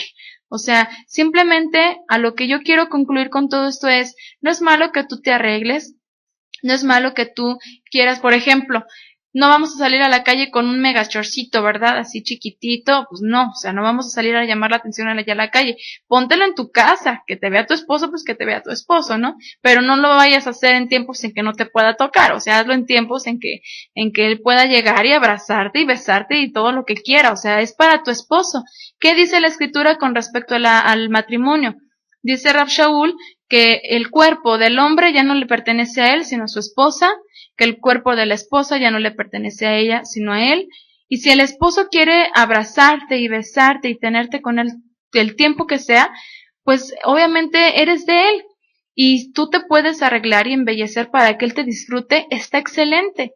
Pero hazlo para él, hazlo para que sea dentro de un ambiente santo, no para que salgas a la calle y para que la gente te esté viendo, para apantallar a otros y para que hagas pecar a otros hombres. Entonces, pues bueno, eso es lo que podríamos rescatar de todo lo que hemos estado hablando. Finalmente, es cierto que no hay un estándar a seguir con respecto a cómo vestir en nuestra época. Es decir, la Biblia no te dice en tu época qué sí puedes ponerte, qué no, qué telas, qué colores, o sea, no te lo dice. Qué colores usar o qué tipo de adornos o qué tipo de ropa, etcétera. Pero contamos con un sentido dado por el Eterno que es el sentido común, que nos permite analizar qué es propio usar y qué no. Una ocasión me decía una chica, para no imitar a las naciones tengo que comprar telas y mandarme a hacer mi ropa como los puritanos de las montañas. Así me dijo ella, así como que sarcásticamente, como diciendo porque pues ella, su forma de vestir pues era un poco, bueno, más bien de desvestir, su forma de desvestirse era muy genuina de ella porque pues le gustaba la ropa chiquita y pues yo así como que a manera de plática, en buena onda, no, pues mira, o sea, ropas muy bonitas porque pues tocamos ese tema, ¿no? Pero ella me dijo, no, pues es que para yo vestirme como dice la Biblia, o me tengo que ver como así de falda hasta que me arrastre y de cuello hasta arriba con este calorón. Por allá, por ejemplo, en Cancún el calorón está fuerte como para andar así súper tapado. Pero se encierran a eso y dicen, ay no, como no puedo vestirme así, no, pues yo con mis shortcitos y mis straples, o sea, yo así bien bien destapadita por el calor, ¿no?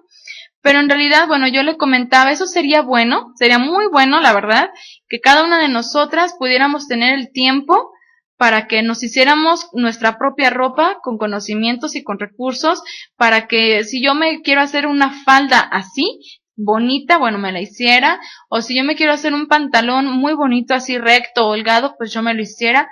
Si se pudiera, pues qué bueno. Yo sinceramente no tengo esa habilidad, no tengo el tiempo, no tengo la paciencia, no me gusta mucho la costura. Bueno, pues si alguien lo puede hacer, pues la verdad es que está excelente. Pero si no se puede, yo cuando voy a comprar ropa, primeramente al escogerla recuerdo que la vestimenta es un medio para cubrir la desnudez. O sea, la ropa originalmente fue para cubrir la desnudez. Y ese es el propósito de la ropa. No para salir a tirar rostro en las plazas de la ciudad. Y después elijo la ropa que me agrade, sí, porque pues sí puedo elegir una blusa bonita, que a mí se me haga bonita, pero que cumpla con el requisito básico del recato y es que no llame la atención. Es decir, no escotes, no transparencias, no ropa tipo segunda piel, o sea, así mega pegaditas, no colores llamativos, no diseños locos, etcétera. Cuando me voy a arreglar tengo que pensar una cosa fundamental y es no llamar la atención, ni por no arreglarme, ni por arreglarme de más. Y creo que con esa regla básica puede ser más fácil elegir una apariencia más natural de nosotras mismas, no haciendo uso de aquellos elementos que nos hacen vernos falsas y artificiales. Dice Marlene, es que también la falta de criterio, de sabiduría y el dejarse influenciar por las modas es perder la identidad como hijas del Eterno. Exactamente, Marlene, es eso. Entonces, si ya vemos que las naciones tienen su forma de vestirse, tienen su manera, de su estilo, bueno, pues yo no tengo por qué hacer, aunque me vaya a la misma tienda en donde venden ropa para para las chavas de afuera, pues yo puedo en esa misma tienda elegir algo que sea correcto, o sea, una blusa que sea correcta, un pantalón correcto, que sea holgado, o una falda, o sea, yo tengo la libertad de elegir mi ropa en donde sea, y si no la encuentro en un lugar me voy a otro y la sigo buscando, pero no por eso voy a tener una mente ligera y decir, ay, no, es que aquí hace mucho calor, aquí solamente shortcitos y strapless. O, ay, no, pues es que aquí no sé dónde comprar otro tipo de ropa. O sea, siempre, si realmente queremos hacer las cosas correctamente, pues le vamos a buscar. Bueno, espero las reflexiones e información aquí compartidas pueda servirles y concluyo con lo siguiente. Revelaciones o Apocalipsis 22:11 dice, el que es injusto, sea injusto todavía, y el que es inmundo, sea inmundo todavía, y el que es justo, practique la justicia todavía, y el que es santo, santifíquese todavía. La santidad es una carrera que nunca terminará mientras estemos en este mundo. Por lo tanto, buscarla, perseguirla y vivirla es nuestra vida. Que realmente, cuando el Eterno diga o dictamine a su Hijo que es momento de regresar, de tomar a sus escogidos, a llevarlos ante su presencia para vivir con Él para siempre, que verdaderamente el Eterno quiera que en ese momento todas nos encontremos buscando la santidad. Que no nos vaya a agarrar desprevenidas, que no nos vaya a agarrar influenciadas por este mundo, que no nos vaya a agarrar asimiladas. Si verdaderamente nosotros queremos aceptar o recibir las promesas que Él ha dado ya en su palabra.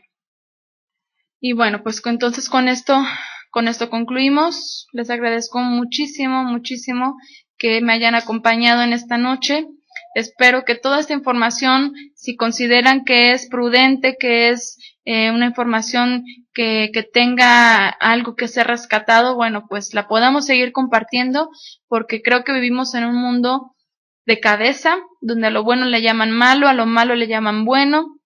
No digas tú el recato porque dicen, no, pues yo no voy a vivir fea, o sea, hay que entender las cosas y bueno, si ustedes creen que esto puede ser compartido, pues les animo a que lo compartan también con todas sus conocidas. Muchas gracias por acompañarme, gracias a todas y pues bueno, nos vemos entonces para la próxima, que el Eterno las bendiga a todas.